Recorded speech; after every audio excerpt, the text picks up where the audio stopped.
Hello, everyone. My name is Matt. I'm the youth and family pastor at Cornerstone Church in Marshfield, and I'm here today with your Cornerstone Connection, a daily devotional. Well, a couple of questions before we dig into God's Word. We're going to be in Joshua chapter 14, if you'd like to make your way there. But a couple of questions are this. Number one, what do you say about yourself?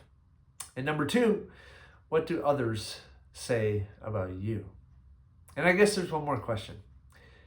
Which one of those is more important? And or which one of those carries more weight? What you say about yourself or what others say about you?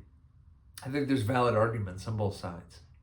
Well, today as we get into the book of Joshua again and we continue to follow the Israelites as they have been in the promised land and they've been conquering the peoples that have been set before them, their enemies, and they're inheriting this land that God has promised to them, and now they are dividing it amongst the tribes.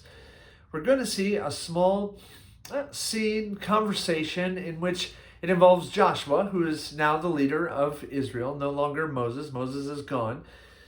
And we are going to see another one of the leaders of Israel. His name is Caleb, and he's going to come to Joshua with a request.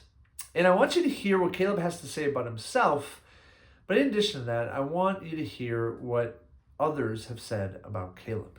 Okay? So here we go. We're going to pick it up in verse 6 in Joshua chapter 14. It says, "Now the men of Judah approached Joshua at Gilgal, and Caleb, son of Jephunneh the Kenizzite, said to him, 'You know what the Lord said to Moses, the man of God, at Kadesh Barnea, about you and me.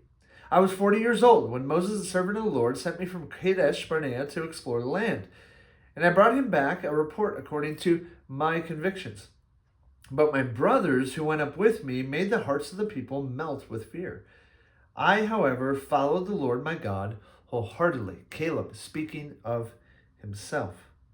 "So on that day Moses swore to me, 'The land on which your feet have walked will be your inheritance and that of your children forever. Because you,'" Moses speaking, "'have followed the Lord my God wholeheartedly. Now then, just as the Lord promised, he has kept me alive for 45 years since the time he said this to Moses, while Israel moved about in the desert. So here I am today, 85 years old. I am still as strong today as the day Moses sent me out. I'm just as vigorous to go out to battle now as I was then.'" I hope I can say that when I'm 85. "Now give me this hill country that the Lord promised me that day.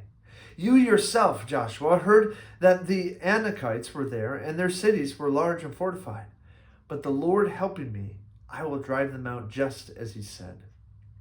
Then Joshua blessed Caleb, son of Jephunneh, and gave him Hebron as his inheritance. So Hebron has belonged to Caleb, son of Jephunneh, the Kenizzite, ever since. Why? Because he followed the Lord, the God of Israel, wholeheartedly, with all of his heart. Hebron used to be called Kiriath Arba after Arba, who was the greatest man among the Anakites. Then the land had rest from war.